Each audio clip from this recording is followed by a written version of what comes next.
É só comprar um novo, Começou, Alberto. começou. Então, vamos lá começar aqui com a leitura do termo paixões, né? Que ficou pendente aí do encontro passado.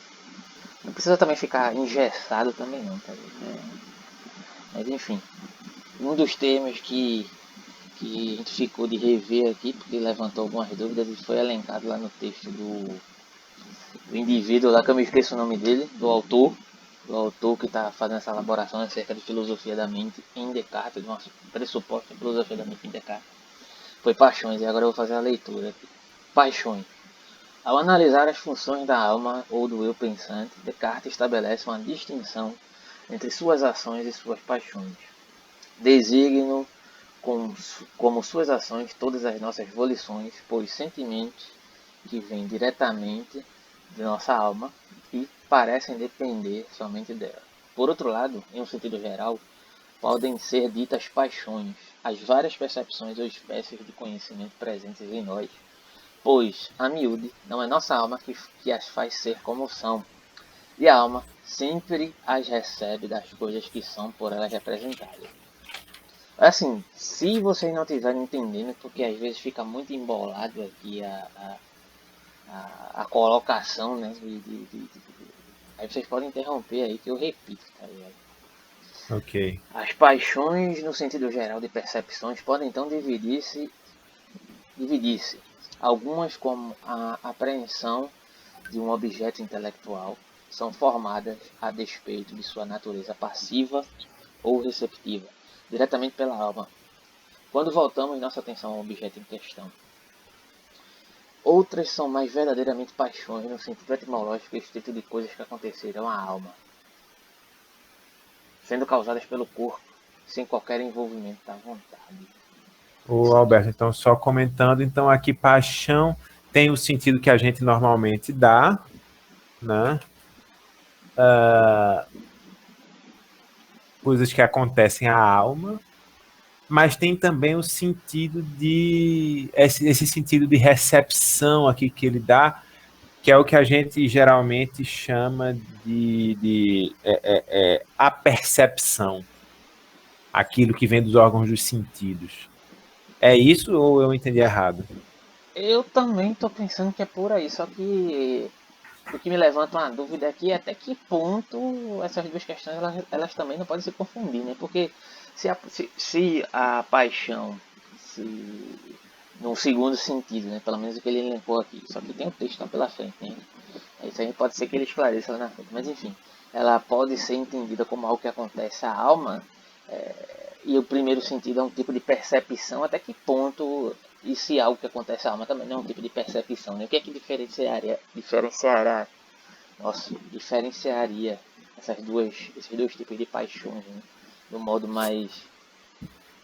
É porque a elaboração afetiva do que foi percebido já está no grau de percepção, enquanto que o simples recebimento da informação pelos órgãos dos sentidos estaria um grau antes, estaria no grau de apercepção. Tem gente que chama de sensação, tem vários nomes isso aí, mas a ideia é separar conceitualmente o estímulo dos órgãos do sentido da interpretação desses estímulos no cérebro. Não, E a, a consideração afetiva estaria nesse ponto. É quando a informação vem e passa pelo sistema límbico, que é uma área do cérebro que lida com memória e lida com afetos. não, beleza. Isso aí eu entendo dessa forma também, mas tipo. Sabe qual é a questão aqui? É porque eu penso de uma maneira muito a contragosto dessa divisão, sabe?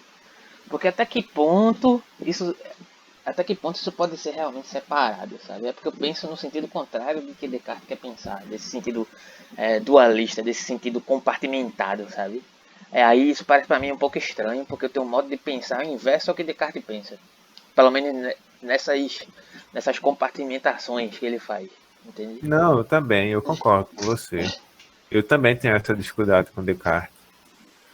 Mas enfim, é só uma questão que me veio à mente, mas eu tenho a impressão de ser isso mesmo que você está falando. Olha só, continua aí. Então, tais acontecimentos mentais causados pelo corpo são de 3 tipos. Em primeiro lugar, há as percepções sensoriais referentes a objetos que estão fora de nós. Em segundo lugar, há as impressões sensoriais internas que atribuímos ao nosso corpo, fome, sede, dor, etc. E, finalmente, há as percepções que atribuímos à própria alma, tais como sentimentos de alegria, raiva e outros do gênero. São as paixões do terceiro tipo que Descartes denomina paixões no sentido restrito e que constituem o tema principal de Passion de l'âme. E são apenas essas últimas que resolvi explicar aqui sob o título As Paixões da Alma. As paixões nesse sentido restrito de emoções que surgem na alma quando o corpo age sobre ela, dividem-se, segundo Descartes, em 6 tipos principais ou primitivos: admiração, amor, ódio, desejo, alegria e tristeza. Tais categorias são tidas como primitivas por Descartes, no sentido de que todas as outras emoções seriam analisáveis como modificações ou combinações dessas 6 principais. Assim, a raiva analisada como um caso violento do ódio combinado a um desejo que envolve o amor por si próprio. Caralho. Então, no caso, ele entende isso aqui como se fosse uma matéria-prima que, combinada com determinados outros fatores, resultam em outros estágios de paixões, resumidamente. Como se houvesse... Como cores, existem cores primárias, aqui ele está considerando paixões primárias, são essas 6. Entendi.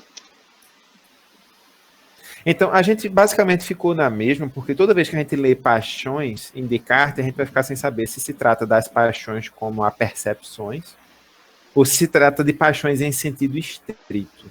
Mas pelo contexto dá pra gente sacar. Mas tem uma caralhada de coisa aqui ainda. Tem um bocado de coisa aqui ainda. Mas enfim, tu vai querer ler até o final ou tu quer voltar pro texto? Não, porque a gente tá com o tempo apertado hoje, a gente começou com um pouquinho de atraso. Vamos ler o pensamento.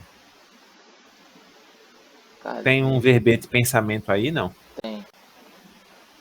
Cadê? Pô, tava aqui agora, né? Pera aí, eu acho que é percepção, perfeição. Sabe o que é que eu vou fazer, Ítalo? Não sei se você quer que tu acha. Eu vou pegar esses trechos aqui e jogar lá no Instagram, tipo, definição de tal coisa, tal. Fazer que nem eu faço lá no meu. Mas enfim, depois a gente comenta isso. Perfeito. Porque aí, além. Sabe qual é o meu intuito também? Essas gravações elas vão servir, inclusive, posteriormente, no momento da gente, digamos, peneirar o conteúdo grosso do curso. Escutar Sim. isso aqui, eu vou escutar as bobagens que eu falei lá e vou peneirar, sacou? Uhum. Eu tava Tu pensando tem a nisso hoje. intenção de ir fazendo cortes ainda ou tu já desistisse? Bicho, eu teria essa intenção, sabe qual é o problema? O problema é estritamente material. A limitação é do hardware aqui, que não colabora. Porque eu poderia muito bem fazer isso, só que, cara, não é viável. Eu perderia muito tempo fazendo isso e não faria outra coisa, a não ser passar o dia fazendo isso. Tá ligado? E aí é complicado. Então, eu acho que tipo, essa experiência de estar gravando e postando na internet tá me fazendo aprender, né, a como às vezes se expressar melhor, se colocar melhor, porque eu mesmo me escuto e falo, cara, eu não devia ter falado isso. Ou então devia ter colocado de outra maneira, ou então poderia ter me expressado melhor. Aí estou tentando me polir a partir dessa maneira, mas quando dá para cortar alguma coisa, quando é algo um vídeo mais curto, aí é melhor, né, para editar, mas quando é muito grande, assim, de 1 hora, fica muito complicado, fica muito cansativo, porque a edição ela só consegue ser feita a partir de tantos minutos. Eu vou procurar saber com o pessoal que manja disso qual é o programa, um programa bom que a gente possa Aí tu me usar. fala, porque se tiver Eu como a gente falo, eu conheço conseguir gente que é acostumada a editar vídeo. abaixar, conseguir a licença, dar um jeito, a gente dá um jeito aqui, só que no momento tá complicado. Antigamente, o melhor editor de vídeo que tinha era um chamado Vegas. Não sei se você conhece. Conheço. É um Sony Vegas? Deve ser. Deve ser. Mas enfim, Vamos lá. cadê? Pensamento. Peraí. Pensamento. O pensamento, em latim cogitatio, em francês la pensée, é o atributo definidor de uma mente ou coisa pensante. Por vezes, Descartes parece usar pensamento em um sentido intelectualista estrito, quando define coisa pensante, como mente, inteligência, intelecto ou razão. Assim, a validade argumento do, do argumento do cogito ergo sum pode residir no fato de que duvidar de que penso é algo que refuta a si mesmo, uma vez que a dúvida é uma instância do pensamento. Há também, contudo, muitos indícios de que Descartes utilizava o termo pensamento de um modo muito mais amplo, cobrindo toda uma gama de atividades mentais. O que é, abre aspas, o que é uma coisa que pensa? Uma coisa que duvida, entende, afirma, nega, quer, não quer e também que imagina e sente. Fecha aspas. Essa lista inclui não somente atividades intelectuais, duvidar ou entender, mas também atividades volicionais, quer, não quer. Para Descartes, afirmar e negar também envolvem a vontade, ver o verbete juízo. Na verdade, Descartes distingue dois modos principais de pensamento: um modo ativo, volição ou vontade, e um modo passivo, intelecção ou entendimento, ver paixões.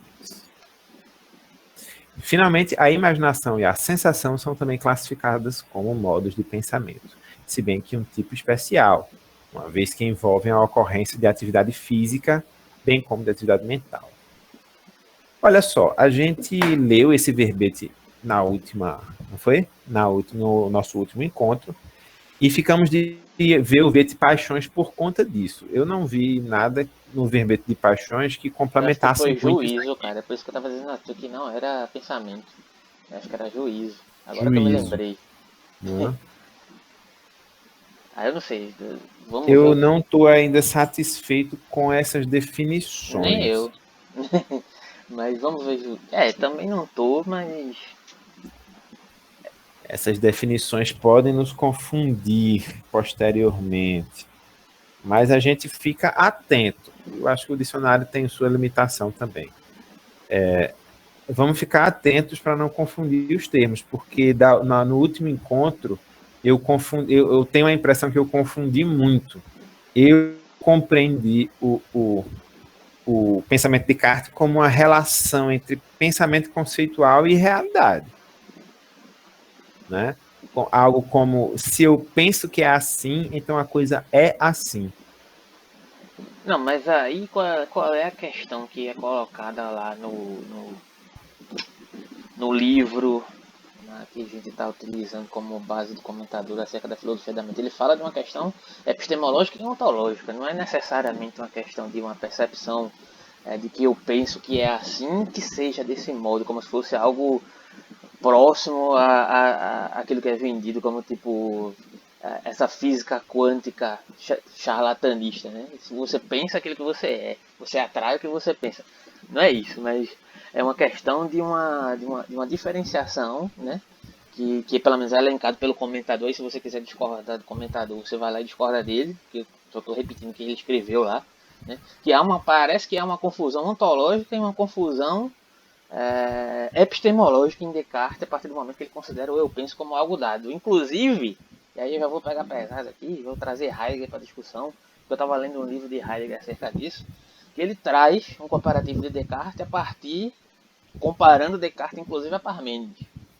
E aí em que sentido ele faz essa comparação com Parmênides? Ele diz que essa consideração, isso nas palavras de Heidegger, né? A interpretação que Heidegger faz de Descartes e de Parmênides. Ele diz que o uno em Parmênides poderia ser equivalente a essa composição do eu em Descartes. Em que sentido? No sentido de que seria um estado primevo do pensamento, né?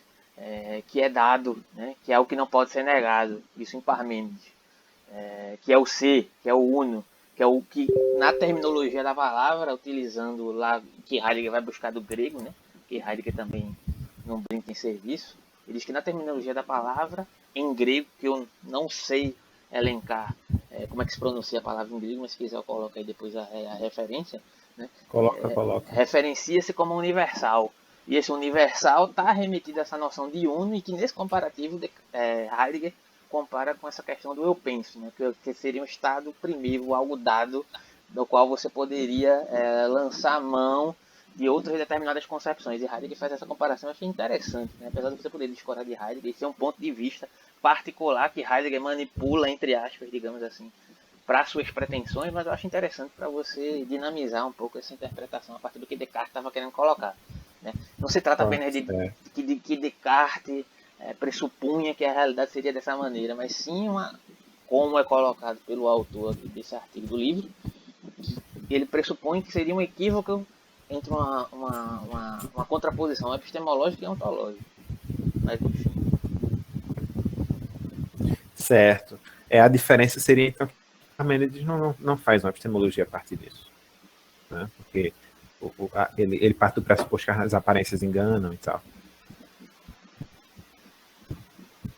Enquanto que essa confusão seria a confusão de Descartes. Segundo o autor do livro, né? Sim, certo. E eu tendo a Depois concordar com ele. tu coloca... Depois tu coloca a palavra em grego que Heidegger falou. Tu tem como disponibilizar pra gente, Alberto, Eu depois? acho que Qual é a tá palavrinha? aqui aberto, inclusive. Eu tenho como colocar na tela. Deixa eu ver aqui se eu consigo fazer isso agora. Não, pode fazer isso posteriormente. É porque aí ajuda a gente a pesquisar depois qual é a origem da palavra e tal. Por enquanto, vamos procurar aí. Achou o verbete de juízo? Não. Eu estou querendo começar logo o livro, Só um por instante. conta do tempo. Rapidinho. Agora eu me perdi, foi do livro. Mas enfim, deixa eu só achar aqui.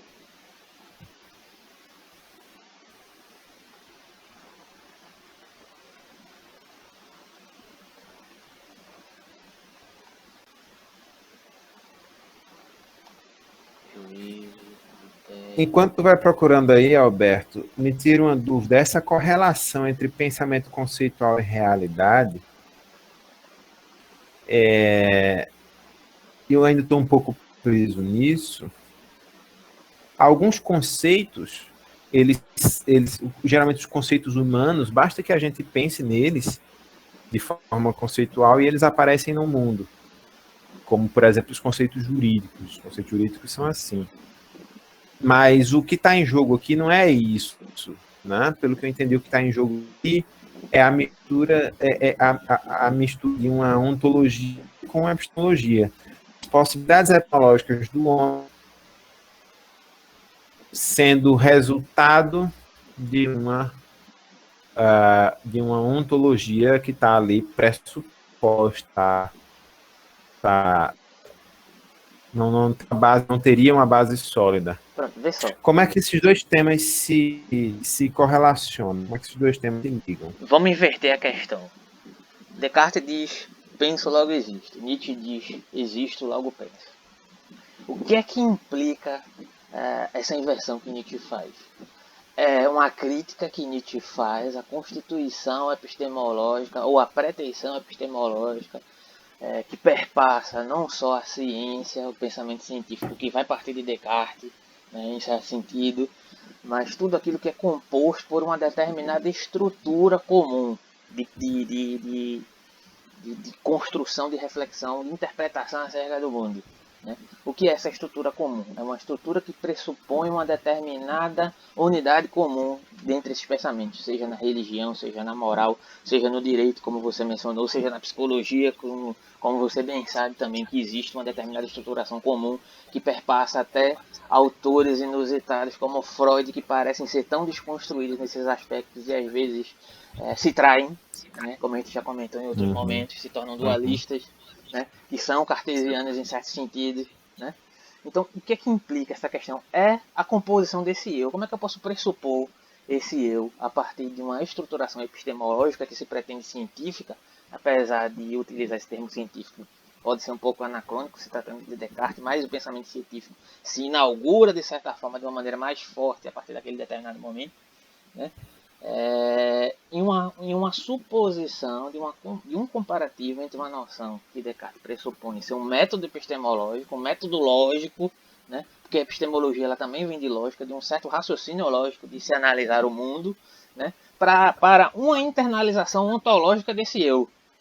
Ou seja, é um método epistemológico que se pretende ser ontológico. Será que ficou um pouco mais claro assim? Deu para entender ou ainda ficou complicado? Não, essa questão eu já tinha entendido. Mas qual é Né? a Ele questão faz então? Porque eu acho afirmações que eu que sobre a não entendi. realidade. Ele faz afirmações sobre a realidade baseando-se apenas naquilo de que não é possível duvidar, ou seja, não é possível duvidar do pensamento. Então eu preciso fundamentar tudo que existe naquilo que o eu pode visualizar e comprovar. Né? Uhum. Então, faz-se afirmações ontológicas a respeito do que existe ou deixa de existir, baseado na possibilidade de conhecimento do homem, deixando de fora tudo aquilo que existe, mas não é reconhecível pelo homem. E que faz parte desse suposto eu. Né? E se o eu. E aí entra até a questão de Agostinho, no comparativo com Descartes. Né? Porque aí Agostinho vai fazer essa determinada investigação ontológica e conclui-se que não há que há fatores desse suposto eu que são desconhecidos para esse eu. E como é que o eu pode pressupor que, na verdade, o único algo que não se pode duvidar era da existência desse eu, sendo que há fatores nesse eu que constituem-se a partir dele, que são desconhecidas para ele mesmo, né? Tem essa questão. Só que Descartes, metodologicamente, desconsidera essas questões para considerar o raciocínio acerca de uma construção epistemológica que não poderia ser negada a partir dessa suposição, que é uma suposição lógica, né? Certo. E que não é epistemológica, que não é ontológica, na A verdade. minha dúvida é como é que a partir disso se chega naquele ponto que nós estudamos no encontro passado, que a realidade fica partida em conceitos, necessariamente. Assim, vou tentar responder do modo que eu entendo, né? Assim, essa questão. A realidade, ela, ela é sempre pressuposta. Pressuposta de que ela, de certa maneira, ela sempre tem que partir de determinados pressupostos, na verdade. Sendo redundante aqui, mas para você conceber uma determinada interpretação, uma determinada linha de raciocínio, você tem que partir de um determinado pressuposto. Em filosofia, em ciência, em xamanismo, seja lá o que for, em religião, você tem que partir de um determinado pressuposto. E o pressuposto, de certa maneira, vai estruturar o modo pelo qual você desenvolve o seu pensamento ou a direção do seu pensamento, pode até modificar. Mas o modo pelo qual o ponto de partida você utiliza, ele influencia na estruturação do seu modo de pensar, ou de modo de estruturar um determinado conhecimento, mesmo que seja científico e confiável, né? Porque o pensamento científico ele também não se pretende ser, digamos, eternizado, né? Porque o método científico ele pressupõe e trabalha com as possibilidades das mudanças acerca daquilo que se supõe em realidade, né? E aí vai entrar uma discussão que é própria da ciência, inclusive atual. Mas o que eu estou querendo dizer é o seguinte: o que se dá nessa questão do problema que é posto aqui a partir dessa suposição do problema que é colocado aqui em Descartes é justamente o que Descartes supõe, né?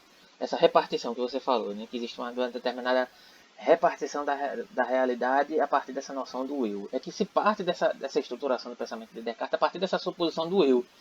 E Descartes vai estruturar todo o pensamento dele a partir dessa, digamos, desse algo que é dado, que não pode ser negado, por mais que seja entendido como essa questão de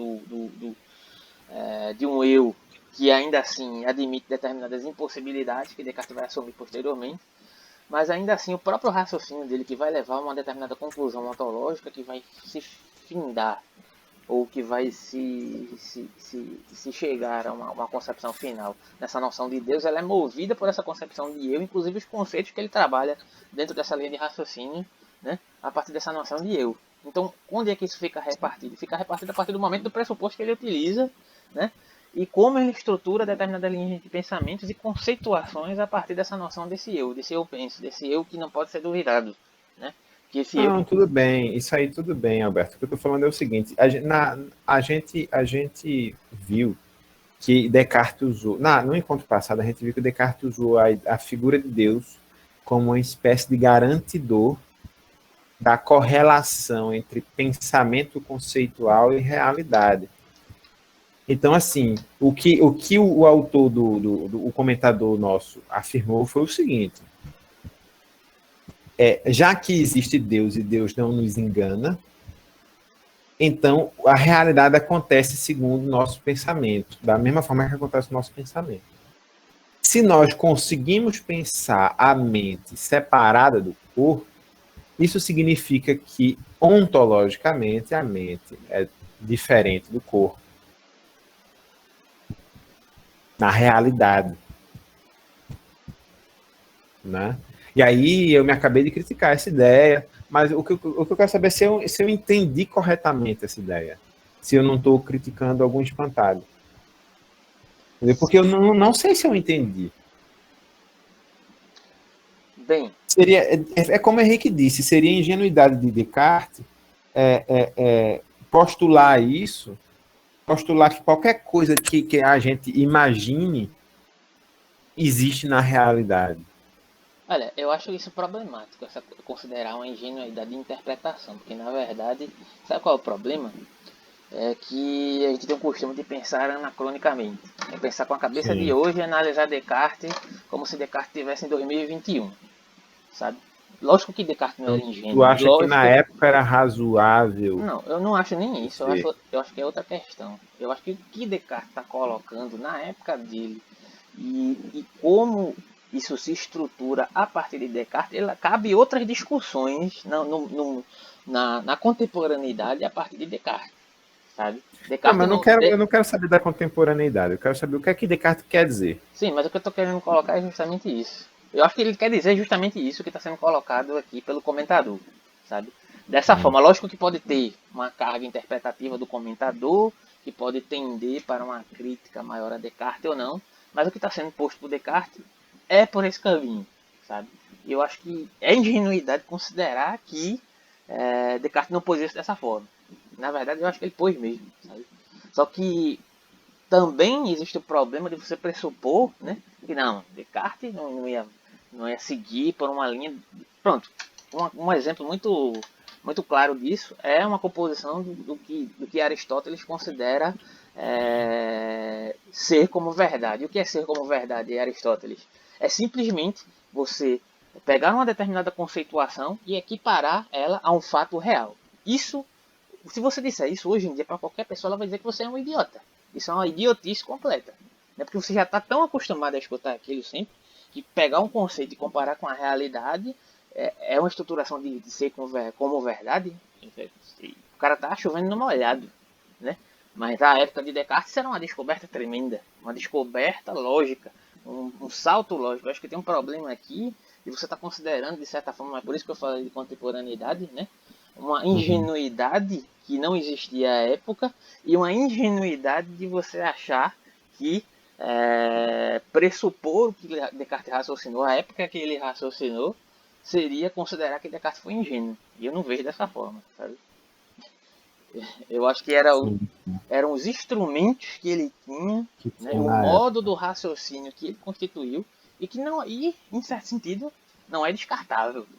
Pode ser questionável, mas descartável jamais. Certo, então vamos deixar essa coisa da ingenuidade para lá. Deixa eu ver se eu entendi corretamente. Deus nos garante que a nossa forma de pensar está respaldada na realidade. Portanto, se a gente é capaz de conceber um conceito, é porque aquele conceito é possível de existir na realidade, seja ele verdadeiro ou falso. Tem a questão também do pensamento enquanto algo imaterial, ele ser de certa forma ilimitado, né? E E a resistência, ela é limitada, ela é determinada. Se Descartes não disse isso, eu não sei mais o que é filosofia. Né? Eu não sei mais o que é filosofia, eu tenho que voltar pro primeiro período. Na moral. E ele disse isso, aí você vai dizer que isso é ingênuo? Não, tente refutar a, a resistência de Descartes. Quer dizer que não há determinação na matéria. Tente fazer isso. Né? Isso é ingênuo, isso não é ingenuidade. Ingenuidade é você conceber isso como ingênuo. É como eu vejo. Posso estar errado. Certo.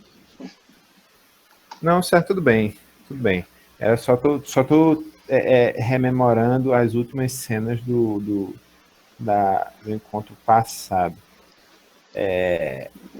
Tá certo, então. Vamos Juízo. tentar pro. Vou tentar ler rápido aqui. É Não muito sei. grande. Enfim. Não. Prefere voltar pro texto? Como é que é? Eu prefiro voltar pro texto. Ou eu coloco. Sabe, pronto, vou fazer o seguinte, eu vou colocar. 9h30. Eu vou colocar a definição de juízo lá no Instagram, né? Quem quiser que olhe. Certo. Pronto. Manda, no Instagram pode ser também, mas mande pro nosso grupo. Vou né? mandar quando eu boto no Instagram, eu compartilho tudo quanto é canto. Pronto. Manda também para o grupo no E WhatsApp. quando eu postar o vídeo lá, se brincar, eu coloco na descrição também, como comentário fixo. Tá, perfeito. Cadê o. Vamos pro comentador. É isso. E aí, pronto, e aí eu queria levantar uma questão, né? Já que esse livro possivelmente a gente vai encerrar hoje, a gente vai continuar em Descartes com outros livros, ou com a leitura do próprio Descartes, ou a gente vai para outro pensamento, como é que é? Não, a gente vai definir um livro do próprio Descartes que vale a pena ler, ou qual trecho vale a pena ler. Pronto, beleza. Não sei se a gente vai conseguir terminar hoje não, viu, Alberto? Eu acho que dá, porque o livro é curto, mas enfim, vamos ver, né? O livro é curto, mas a gente só tem pouco mais de meia hora daqui para frente. Deixa eu achar o livro primeiro. Achei. Qual é a página? 27? Eu tô com 27 do PDF, eu tô com ele aberto aqui. Você quer que eu apresente ou... Tanto faz, pode começar se você quiser, deixa eu só me achar. Pronto, pode começar. Você achou? Achei, só falta eu emular ele aqui na tela. Mas pode começar ali. É porque era bom para Gabriel acompanhar, era bom que ele tivesse na tela. É porque eu não tô conseguindo parar pra. Parei agora, pronto. Agora vai. Então eu vou apresentar aqui. Uma guia, agora vai. Peraí. Achei. Pronto, agora foi. E aí, agora tá aí? Pronto, aí os dois resolveram apresentar. Esse aí que tá aí é o meu ou é o seu? Eu não sei. Vê se ele tá bulindo. Cara, Tá não, né? eu não tô conseguindo ver, porque eu tô com o meu PDF aberto aqui. Tá. Enfim, O que importa, segue do então, jeito que vai. Segue do jeito que tá. O que tá na tela é o teu. O que tá na tela é o teu. Eu vou parar a minha apresentação.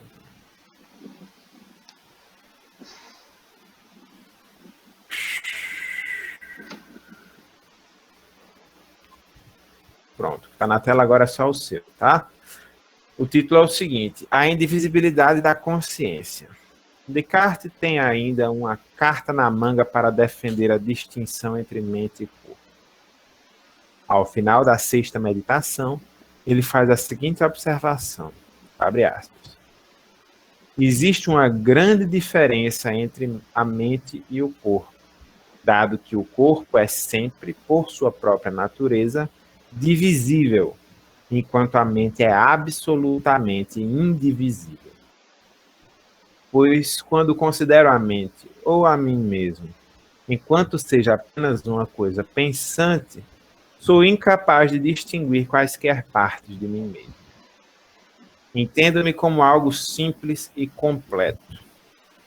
Embora a totalidade da mente pareça estar unida à totalidade do corpo, reconheço que se um pé ou braço ou qualquer outra parte do corpo fosse decepada, nada teria sido, por força disso, tirado da mente. Pois as faculdades de querer, de entender, da percepção sensorial e assim por diante, não podem ser ditas partes da mente, já que é uma e a mesma mente que quer, entende e tem percepções sensoriais. Isso é muito interessante, né, Ítalo? Porque não sei se tu já ouviu falar, quando uma pessoa ela é amputada, em certo sentido ela perde aquela parte do corpo, mas de certa forma ela ainda continua sentindo. Já ouvi falar de vários casos, inclusive de pessoas que trabalham com essa questão de medicina, né? Como é que, lógico que a pessoa não está sentindo, porque lógico, diante de uma concepção materialista, né? Mas como é que ela tem essa sensação de sentir algo que já não está mais ali, né? Pois é, é o que Isso, né? se chama de membro fantasma, né? É a impressão que a mente ela causa, né, de certa forma, um auto-engano, né, de certo sentido, né? Interessante isso, mas pode prosseguir, desculpa a interrupção, que me lembrou isso. Não, é interessante.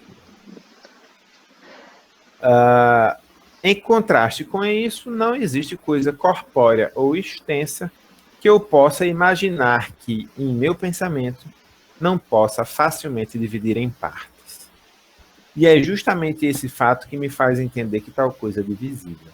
Bastaria esse argumento para me mostrar que a mente é completamente diferente do corpo, mesmo que eu já não soubesse disso a partir de outras considerações. Fecha aspas. E aí outra coisa que eu queria comentar, o que é interessante desse comentador é que ele traz os trechos constantemente da obra de Descartes para justificar o que ele está falando, né? Sim. E é isso que é fundamental aqui. Ah, você está lendo o comentador, beleza. Né? Mas ele está trazendo os trechos de Descartes, está comentando ele. Mas enfim, vamos lá. Não, ler o comentador é importantíssimo. Quem diz o contrário Lógico que você não pode ficar só no mostrar. comentador. Não vai ficar só no comentador, mas tem comentadores que são fundamentais. Sem certos comentadores você não entende nada. Sem Reale você entenderia Aristóteles. Pega a metafísica sem comentador e vai ler, duvido. Tá ligado? Pois é.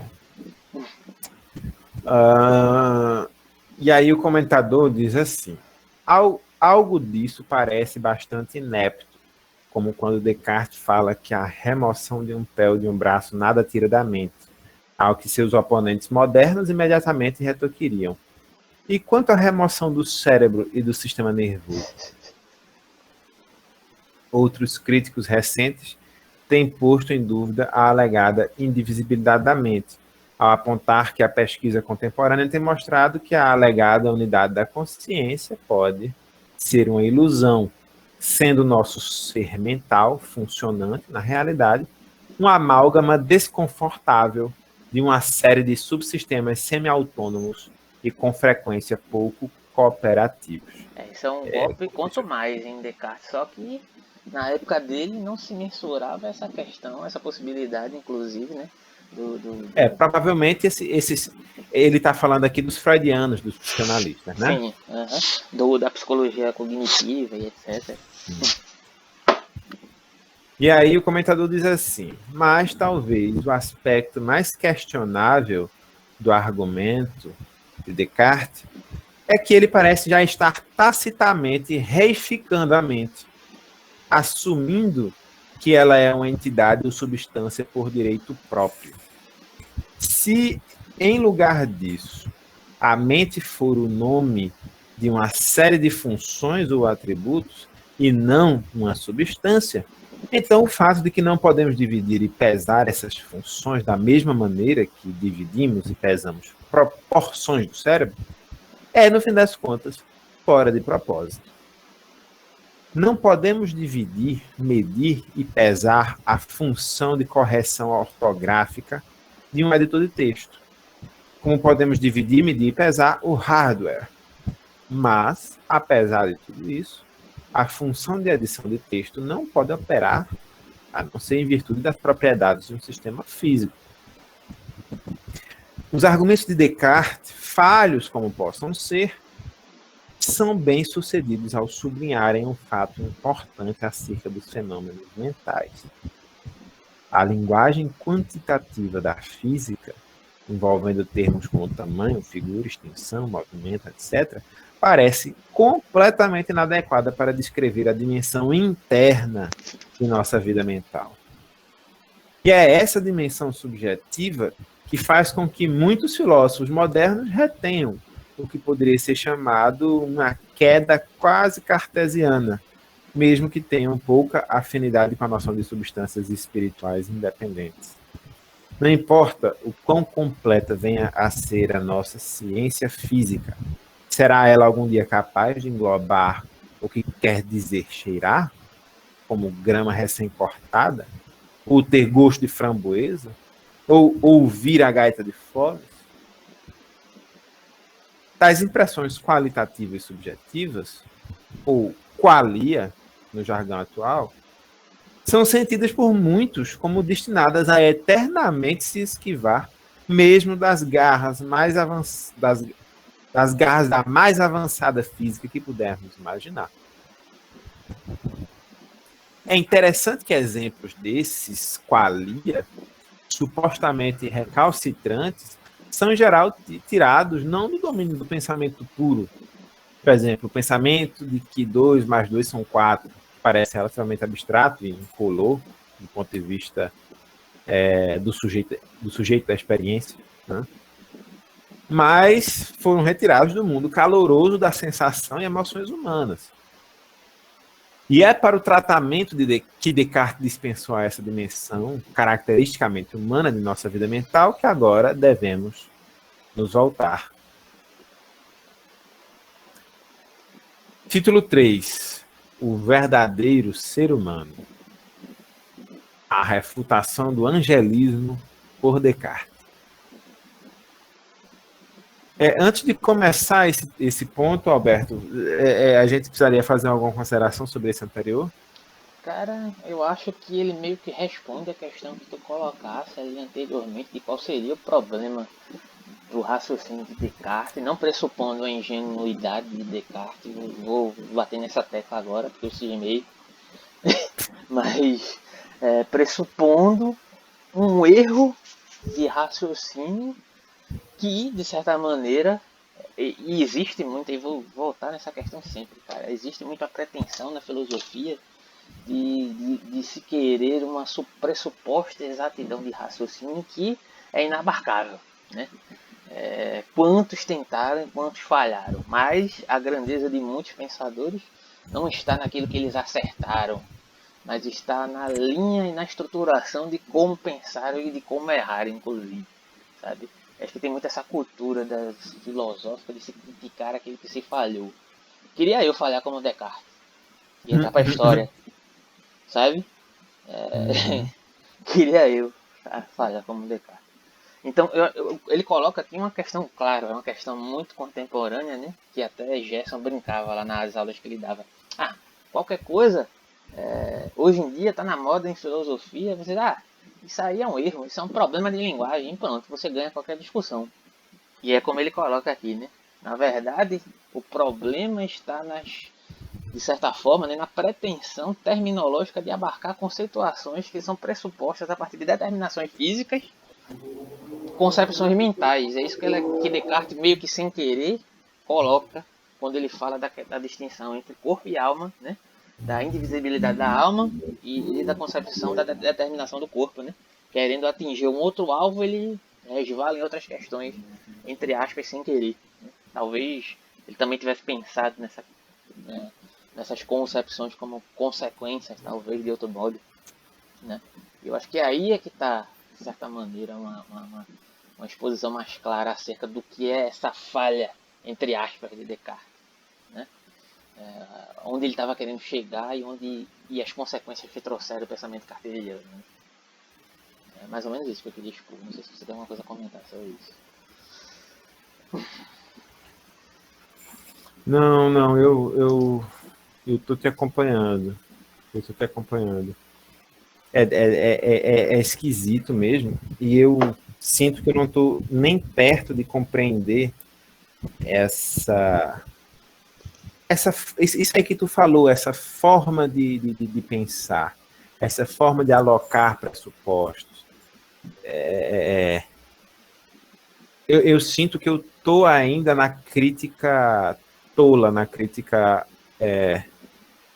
digamos assim, na crítica Sabe o anacrônica, que você sabe? teria que fazer? Você teria que incorporar Descartes e se desapegar de todas as suas certezas. É isso que ele propõe, sabe? É Uhum. justamente isso. Você tem que abandonar todos os seus pressupostos atuais, né? E é difícil, é complicado fazer isso. E tentar pensar com Descartes, para poder entender Descartes, para poder entender os problemas do pensamento de Descartes em certo sentido, a partir do pensamento de Descartes. Eu acho que em certo sentido é isso que você tem que fazer. E o discurso do método é muito interessante para você fazer isso, sabe? Porque você consegue acompanhar passo a passo o que é que ele estava raciocinando acerca. Por mais que você diga, ah, cara, ele não se desapegou de porra nenhuma aqui, ele tá pensando com certas concepções, mas ele estava tentando seguir um caminho, sabe? E aí, eu acho que o discurso do método é fundamental para você entender certas coisas. Nesse sentido de você pensar com Descartes, pensar com o filósofo, pensar com a cabeça dele. Se é que isso é possível. Quer dizer, não é possível, mas você pode tentar. Perfeito. Então é um voto para o discurso do método, próxima obra a ser lida, né? É uma Mas vamos sugestão. continuar, senão a gente não termina essa aqui. É o verdadeiro ser humano, tópico 3, verdadeiro ser humano. A refutação do angelismo por Descartes. Um dos grandes paradoxos do desenvolvimento filosófico de Descartes é que, depois de ter despendido tanta energia para argumentar que mente e corpo são duas substâncias distintas e mutuamente independentes, ele tinha gastado uma grande parte de sua década final de vida insistindo em sua interdependência. Uma interdependência tão próxima e imediata que chega ao que ele chamou união substancial real. Isso não é, como poderia parecer, uma volte-face abrupta, já que a união básica entre mente e corpo era algo que Descartes já havia asserido de modo inequívoco nas meditações. Dois pontos, abre aspas. Nada existe que minha natureza me ensine mais vividamente que eu tenho um corpo e que, quando sinto dor, existe algo de errado com o corpo. E, quando sinto fome ou sede, o corpo precisa de alimento e líquido e assim por diante. A natureza também me ensina, através dessas sensações de dor, fome, sede, etc., que não estou meramente presente em meu corpo, como um marujo está presente em um barco, mas estou muito estreitamente unido, como se misturado com ele fosse de tal modo que eu e o corpo formamos uma unidade. Não fosse assim, eu, que nada sou além de uma coisa pensante, não sentiria dor quando o corpo é ferido, mas perceberia o dano puramente pelo intelecto, assim como o marujo percebe pela visão se algo se quebra em seu navio. Da mesma forma, quando o corpo precisa de alimento ou líquido, eu deveria ter uma compreensão explícita do fato, em lugar de ter sensações confusas de fome e de sede. E as sensações de fome, sede, dor, etc., nada mais são que modos confusos de pensar que vêm da união e, por assim dizer, mistura da mente com. Peraí, Cítalo, que desculpa que eu tive que. Ah, tá. Onde é que tá exatamente? Porque eu tive que responder uma mensagem A aqui. página 29 do PDF. Não, mas qual é o parágrafo? No fim da citação. Ah, beleza. Acabei de terminar a citação da sexta meditação de Não Descartes. consegui acompanhar, mas enfim. Pode prosseguir. Não, é extraordinário. Você não conseguiu acompanhar, mas o que ele está dizendo é basicamente refutando um dualismo mente e corpo. O que Descartes está colocando, né? Da Uhum. forma como a gente costuma atribuir a ele, né? Ele está dizendo Uhum. aqui, olha, a gente não está no corpo como o marinheiro está no navio. Ou Então, como o pessoal, quem já viu Supernatural, já viu a expressão jaqueta de carne, que o espírito entra no corpo dos outros, como se jaqueta fosse de uma carne. espécie de jaqueta. Não, vê só. Eu não acompanhei esse trecho, mas depois eu vou relê-lo quando acabar o encontro. Mas eu sempre tenho essa impressão em Descartes. Que ao mesmo tempo que ele está colocando essa separação do corpo e da alma, ao mesmo tempo certos raciocínios dele seguem numa direção contrária, sabe? Mas eu tenho essa impressão, mas enfim. Putz, é muito difícil de entender, porque a gente sempre atribui o dualismo a ele. Mas ele está dizendo aqui explicitamente que não é um simples dualismo, existe uma mistura de substância. É porque ele tem que justificar como é que a alma se conecta no corpo, né? E aí vai desembocar lá naquela questão, né? Da glândula pineal, que é a sacada genial que ele tem. Pra, genial entre aspas, né? Tô sendo irônico. Pra tentar justificar essa ligação entre corpo e alma, né? Ele percebe que tem esse problema também, né? Se algo é de uma natureza diferente de outro algo, como é que esse algo se conecta com esse outro algo, né? Ele vê esse problema e ele tenta justificar isso, né? Posteriormente. Mas enfim. E aí diz o nosso autor, o nosso comentador: o que seria a vida para um espírito incorpóreo puro se lhe acontecesse ser implantado em um corpo? O corpo, sendo estranho à sua natureza essencial, seria simplesmente uma peça de maquinaria, ou um veículo, como sugere Descartes. E, portanto, danos ao corpo seriam percebidos do mesmo modo como percebo que meu automóvel tem um defeito ou que o teto de minha casa apresenta uma goteira. A mente simplesmente registraria esses fatos como externos a si mesmo.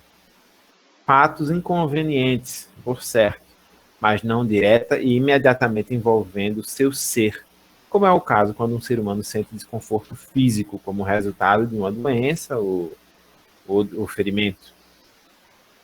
Nesse caso, não é que eu faça o juízo, abre aspas, que a molação, o corpo que estou usando está avariado. Não, eu sinto de maneira particularmente direta e íntima aquela sensação aguda e obstrutiva que todos nós conhecemos como dor. E é esse modo confuso de pensar, aqui entre aspas, porque é como Descartes coloca, né, modo confuso de pensar, argumenta Descartes, que é o sinal inequívoco de que a mente e o corpo não estão relacionados apenas como um marujo de barco ou passageiro de veículo, mas estão estreitamente unidos e misturados. Por que Descartes chama sensações como dor, pensamentos confusos? Parte do motivo é que eles carecem da clareza e distinção das quais são capazes as percepções intelectuais. Ô Ítalo, só um instante, eu gostaria de fazer um comentário. Digamos, tem determinados estados mentais que, de certa forma, eles podem reverberar, de certa forma, em determinados estados físicos. Por exemplo, uma ansiedade muito aguda, uma síndrome do pânico. Ela pode, de certa maneira, causar consequências físicas, por mais que o seu suposto estado físico ele seja saudável. Ou seja, aquilo que as pessoas comumente chamam de, digamos, paranoia, né? Ou, digamos, uma dissociação ou um distúrbio mental, né? Em um determinado momento muito forte, ele pode levar a uma determinada consequência física. Né? E aí eu acho que, de certa forma, quando se tem o costume de se pensar justamente o contrário, né? Que é quando, de certa maneira, o sensorial físico é que estabelece uma determinada conexão com a mente e aí manda um determinado estímulo para o cérebro e o cérebro entende que aquilo é uma determinada dor. Né? Seria uma das questões, talvez, que poderia ser colocada, elencada aqui como essa questão aí de você colocar a dor como um tipo de sentimento confuso, né? Que é necessariamente dor e sofrimento nesse sentido, dessa relação de corpo e, entre aspas, alma. Né? Então foi um pensamento que me veio na mente agora.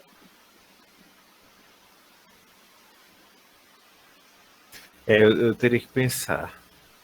Eu teria que pensar porque o que tu quer dizer é que um evento psíquico, um evento da Supostamente mente, irreal, né? Que é considerado uma questão de um auto-engano da reverbera diretamente mente. no corpo. É isso. Né? Sim, isso todos nós sabemos. Durante muito tempo isso foi concebido como algo, por exemplo, como começou a se tratar a depressão necessariamente como uma doença real, né?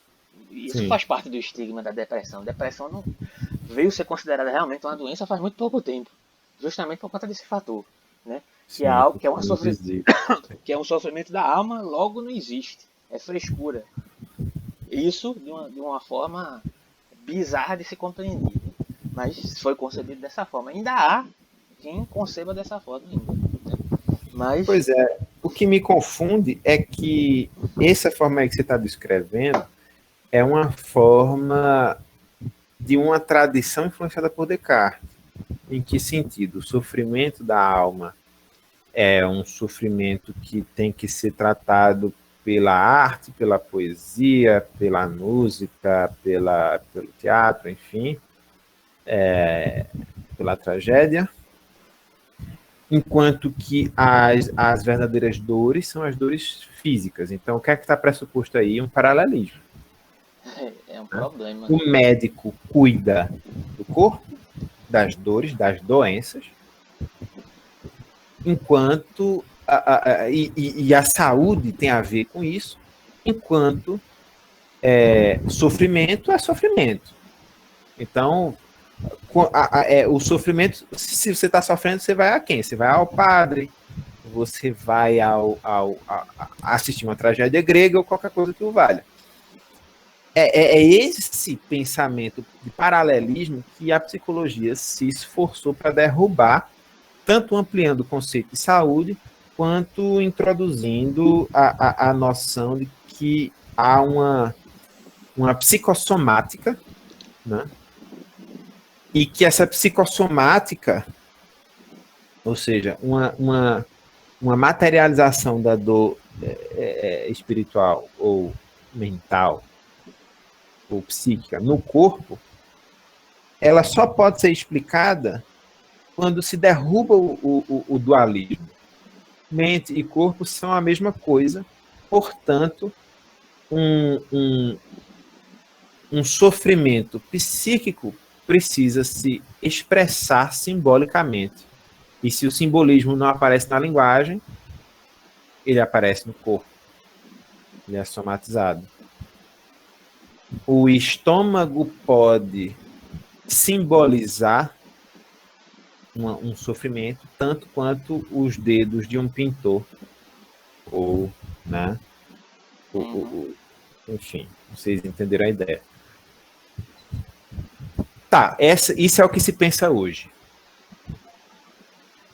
Quando eu leio a citação de Descartes, essa que nós lemos agora há pouco, eu não sei mais de onde veio o dualismo, o paralelismo psicofísico. Porque ele propõe aqui uma mistura entre mente e corpo, e ele está falando das substâncias. Então, uma mistura de substâncias é um negócio, é uma produção é um argumento ontológico, né? Eu estou realmente ficando mais confuso com a leitura desse livro. Porque eu não sei mais de onde veio todo esse monstro que nós tivemos tanto trabalho de combater. Essa perspectiva do cientificismo positivista, da medicina tradicional, né? Oito, desculpe interromper. Eu não entendi qual é exatamente essa sua dúvida. De onde veio o De onde paralelismo surgiu psicofísico? isso, esse problema que ele acabou de elencar aí? Eu acho que se arraigou desde, desde o pensamento antigo e de certa forma foi internalizado em outras reformulações por Descartes, sabe?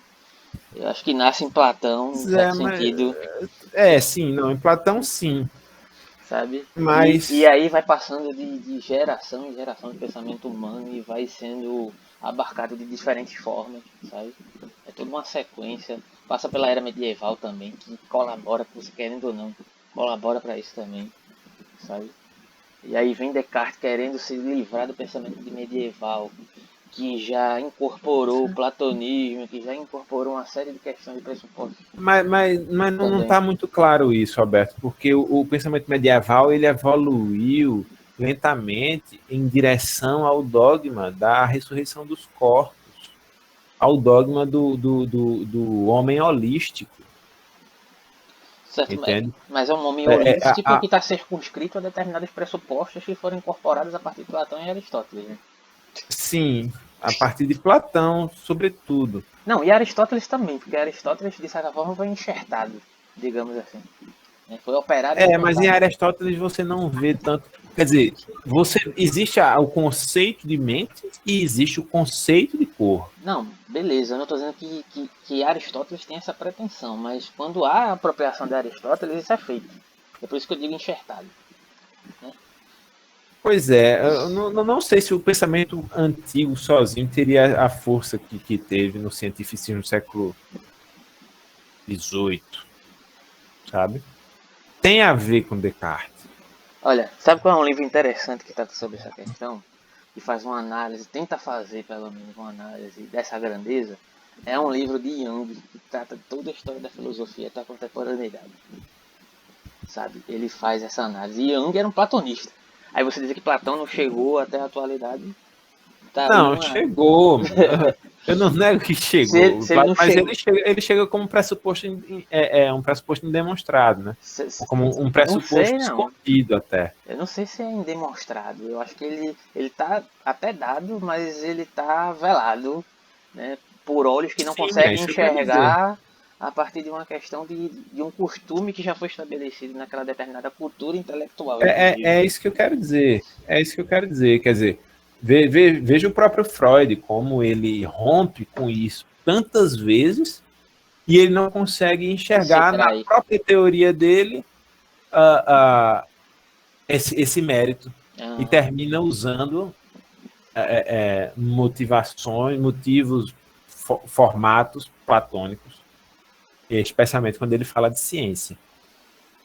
E eu O digo próprio mais. Freud incorre nisso. Eu digo mais. Nietzsche anunciou a morte de Deus. Deus pode estar morto, mas Platão não. Caralho. Sacou? Eu tenho essa impressão, sabe?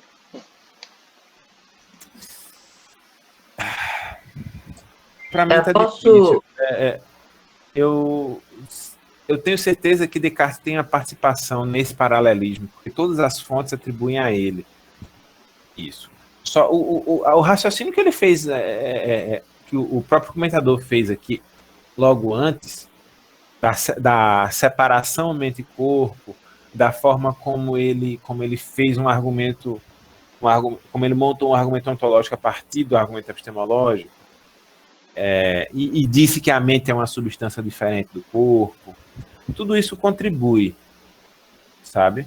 Eu acho que talvez a influência de Descartes seja diferente do que está escrito nos textos dele, né? Uhum. E aí, eu não sei até que ponto a medicina do século XVIII tomou muito mais o método cartesiano do que os textos de Descartes, propriamente ditos. Né? Você tem que fazer uma investigação epistemológica e filosófica da história, não necessariamente da história, mas da medicina. Filosofia da medicina, existe isso. Existe. Sim. Mas enfim, o que é que tu acha? Posso fazer um comentário? Pera, só um instante. O que é que tu acha? Tu vai fazer teu comentário, vai entrar aqui na esquete. Só que o que é que tu acha? A gente encerra aqui e parte do próximo encontro e vê qual o livro que após o próximo encontro a gente vai retomar ou a gente prossegue? Não, eu acho que já que a gente já pelo adiantado da hora, a gente pode parar aqui, né, e a gente terminar no próximo encontro. O próximo encontro a gente começa mais pontualmente, tá? Pronto, deixa a Gabriel falar. Opa, obrigado aqui, Alberto. Eu não me lembro exatamente assim o ponto. Eu não sei se isso vai ajudar a responder sua questão, Ítalo. Se lembra quando a gente estava conversando sobre essa questão das brigas pelo reconhecimento dentro dos meios acadêmicos, dizer que isso é uma ciência, dizer que é uma filosofia, inclusive você disse que é possível interpretar dessa maneira a psicanálise como uma ciência e uma filosofia, a gente viu isso na antropologia, isso.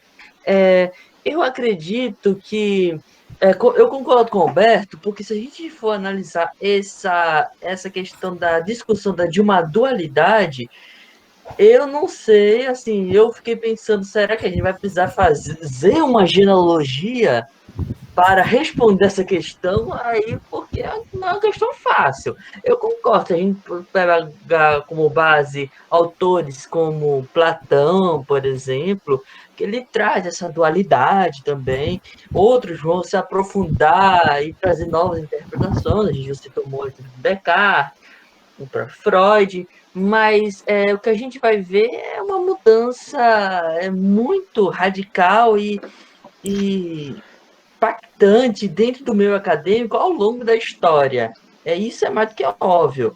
Mas, junto com isso, assim, a gente também, assim, dentro desse problema da dualidade, veio também essas discussões ao ponto de nós,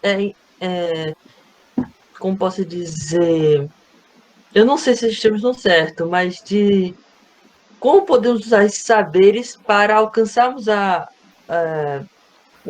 não só conhecimento, mas a verdade, ou como isso pode nos agregar às nossas vidas.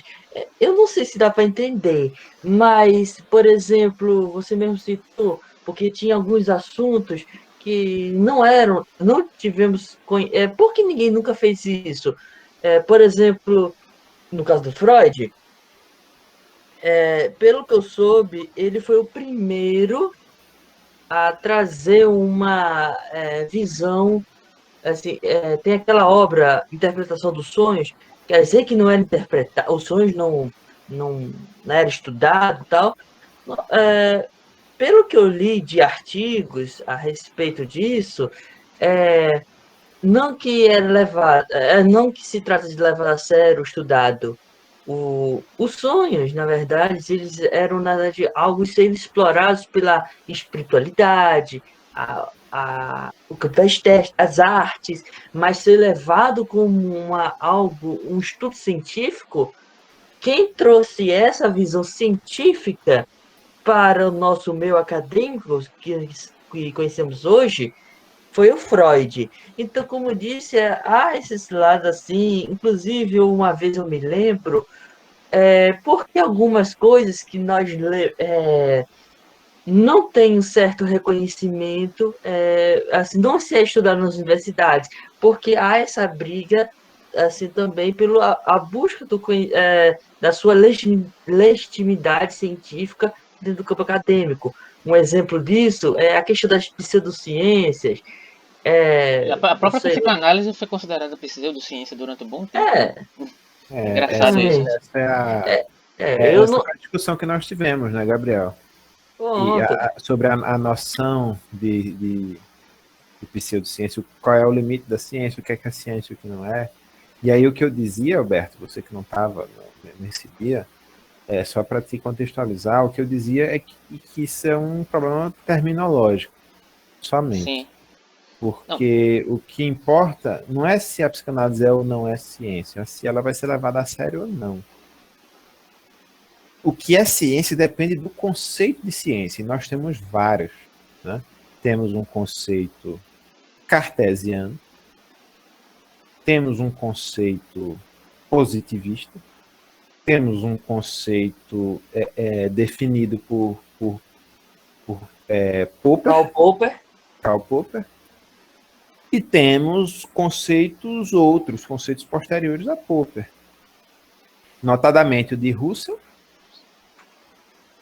e os atuais que se falam em complexidade, né? Aquelas epistemologias do, como é o nome dele? Aquele francês, Edgar Morin. Morin, o pretenso filósofo, que na verdade eu interpreto ele como um comentador de filosofia, né? Mas Alguns ele é um, chamam ele de sociólogo, não, educador também. ele é um comentador de filosofia muito bom, mas filósofo tá É difícil. exagero. Não, dizem que o conceito de complexidade Não, é dele. dizem que ele cria determinados conceitos, mas o que eu vejo muito mais, os livros que eu li dele, e foram 3 ou 4 inteiros, é uma contraposição de concepções filosóficas, de modo geral, não como determinados filósofos fazem, de uma maneira original. Eu não vejo muita originalidade. Ele tira determinados conceitos, faz uma coxa de retalhos aqui e outra ali. Eu acho que é uma pretensão muito grande eu aqui querer criticar um cara que é extremamente famoso e etc. Mas assim, eu gosto muito dos livros dele, eu acho muito bom, mas eu não vejo uma originalidade filosófica nele. Pronto, resumidamente é isso que eu quero falar. Mas enfim. Podemos ter Mas uma ele observação. tem uma proposta sobre nesse assunto de epistemologia, que é a noção de complexidade. É a gente aceitar que existem dimensões diferentes de conhecimento e essas dimensões elas coexistem, né? Então veja, por exemplo, que eu posso falar da Lua vários conhecimentos contraditórios, porém verdadeiros. Se eu disser que a Lua é um satélite natural da Terra, isso é um conhecimento. Se eu disser que a Lua nos transmite energias positivas, isso também é um Que é conhecimento. um tipo de um ascendente de um determinado signo, é um tipo de conhecimento. Pode Também é não um ser conhecimento. considerado um conhecimento válido para determinados aspectos, porém é um conhecimento. Justamente. E aí a visão, eu pego um objeto qualquer, a visão do químico vai ser diferente da visão do poeta, que vai ser diferente da visão do sociólogo, né? Mas essas visões, apesar de contraditórias entre si, elas não precisam ser refutadas umas pelas outras, né? Esse é o argumento de Morin. Eu acho um argumento interessantíssimo, inclusive para a gente pensar as ciências humanas, porque elas têm a maioria das ciências humanas tem uma especificidade, elas não são testáveis como o Popper gostaria. Aí é que está uma questão que eu gostaria de comentar, que é comentada pelo Dunker, tentando parafrasear Lacan. Né? A psicanálise, enquanto, resumidamente falando, porque existem várias psicanálises, mas enquanto uma terapia pela fala ela não é testável, ela é testável. Só que a gente tem uma Ela é ideia. testável, mas ela não é falseável. Sim, não é falseável diante de uma concepção termológica científica bem específica. E aí entra no que você estava falando. Tá entendendo onde eu tô querendo Isso, chegar? perfeito, perfeito, Essa que é a perfeito. questão. Mas diante de outra terminologia científica, pode ser considerada inclusive ciência. Sabe? Sim, Essa que é a exato, questão. exato, exato. Pois bem, foi a discussão que nós tivemos. Dependendo da terminologia, a psicanálise pode ou não ser considerada ciência, e se ela for considerada ou não, isso não interessa muito, desde que se dê a psicanálise o que é da psicanálise em termos de importância, consideração, respeito e orçamento, porque me parece que tem muito a ver com isso também. Dinheiro. Enfim, eu acho que por hoje é isso. E agora eu vou encerrar aqui.